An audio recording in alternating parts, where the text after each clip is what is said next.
Buongiorno Leandro Maggi, lo vivo in diretta. Oggi siamo alle dune, centro delle dune dell'amico Dismo, e siamo con Tommaso Schiesaro, Astro Tommy, che è un bel personaggio. Ciao, come stai? Ciao, tutto bene, tutto bene. Allora spieghiamo chi è lui. Lui è un ragazzo che ha 15 anni, che fa il liceo scientifico. Sì. La seconda? La seconda e mi fa i satelliti. Praticamente spiegaci un pochino cosa hai fatto. Adesso intanto facciamo vedere anche le immagini del lancio, di quello che è successo. Cosa fai? Hai fatto anche un team? Spiegaci un pochino di cose. Tengo io. Ok, ho fondato un team durante l'estate che assieme abbiamo costruito un piccolo satellite che si chiama CanSat, Can satellite sat latina, quindi appunto un satellite dalle dimensioni di una lattina, che abbiamo lanciato il 2 ottobre a Molinella. Che è questo? Fammi che vedere. è questo qui, che l'ho non volutamente aperto.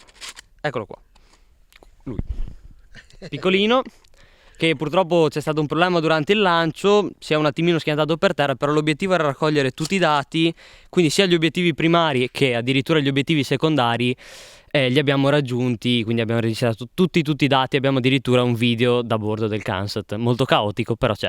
Ah, avevate la telecamera qua sopra? Sì, era qui sotto.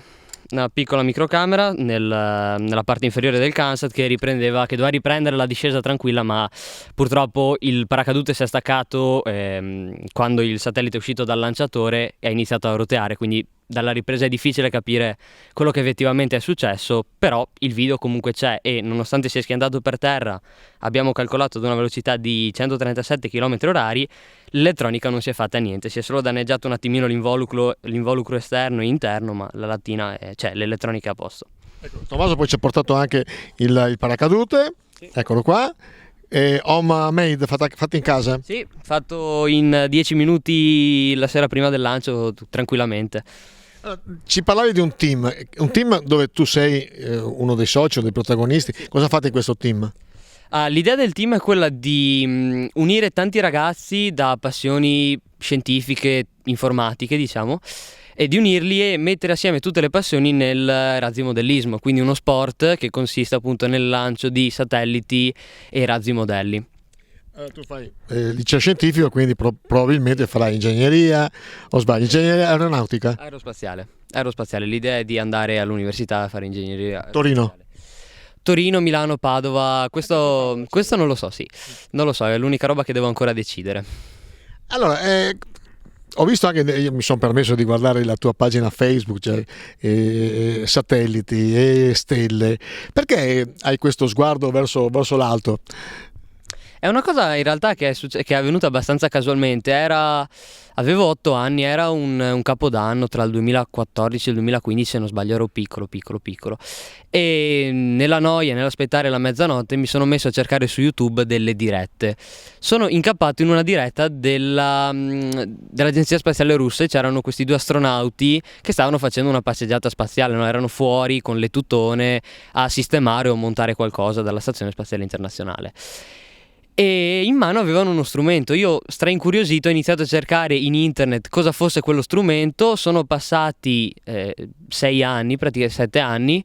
Tuttora non ho capito cosa sia quello strumento, ma è partita una forte passione per principalmente l'astronautica, quindi razzi e satelliti. Pensavo l'avessi fatto tu uno strumento uguale perché l'avevi visto, invece è ancora un mistero. Sì. No, io volevo spiegarvi un pochino. Questo qua è questo satellite, naturalmente lui me lo tiene, però il circuito che c'è all'interno l'ha fatto lui col team e quindi bravo. Quindi avete rilevato l'altezza, la cosa anche l'altezza, la temperatura, le accelerazioni e la pressione. E questo uno scopo è? Lo scopo del CanSat è di testare nuovi lanciatori, quindi in questo caso il lanciatore era di un mio amico Lucio da Ancona. E abbiamo testato appunto su un nuovo lanciatore. Intanto siamo andati a 350 metri, poi è già previsto per fine marzo un secondo volo ad 1,5 km, poco meno di altezza. Abbiamo già in mente assieme al team altri CanSat da costruire. Infatti Questo Kansat fa parte di un programma che consiste nel lanciare 5 Kansat entro il 2030 e il prossimo Kansat misurerà di dati ambientali sull'inquinamento e verrà lanciato in più città più o meno vicine al centro per vedere l'inquinamento e per confrontare i dati tra città. Grande Tommaso, l'ultima domanda. Il tuo prof di scienze cosa dice? C'è quel prof di scienze, cosa c'è di? Sì, fisica. Il prof di fisica mi ha sempre appoggiato in tutto, dato che addirittura parteciperemo come scuola quest'anno a Kansat Italia, che è praticamente una competizione dell'Agenzia Spaziale Italiana / Agenzia Spaziale Europea, che consiste appunto nel costruire un Kansat. Quindi sarà una missione primaria uguale per tutti e una missione secondaria che è diversa per tutti, e più è scientifica, più ha un valore scientifico alto la missione, più punti si fanno e di conseguenza si vince. Lui c'ha 15 anni, non è che ne abbia 40, 50, dottorati, eccetera. Lui è un grande. Naturalmente segniamoci Tommaso Schiesaro, che magari ce lo troviamo come... ti piacerebbe andare nello spazio? No, il sogno è proprio quello di costruire razzi o satelliti, ma sto bene sulla Terra per ora. Sì. Ciao Tommaso, che piacere conoscerti. Sei un grande, mi fa piacere. Come sempre si dice, i ragazzi sono annoiati, cioè lui no. Quindi è grande.